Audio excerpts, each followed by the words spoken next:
Prajem, vážení diváci, hlasím sa vám z Mestského parku v Trnave. V rámci relácie Trnavskí ľudia sme sa zamerali na osud jedného pána, ktorý je veľmi smutný a bohužiaľ pravdivý.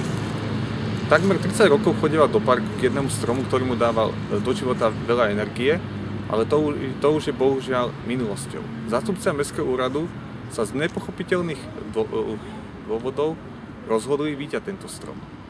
Preto sme sa opýtali pána Jozefa na jeho názor, prečo je to tak. Čo si o to myslíte, pán Jozef? Rustal!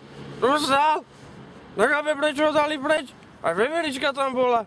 Po mojej, hovoril som jej Božka, po mojej nebožke, Božke. To nechápem, ty Opýtali sme sa zástupcov Mestského úradu, aby nám povedali bližšie niečo k tejto problematike. Vyjadrite sa k tejto problematike, pán Brodziansky?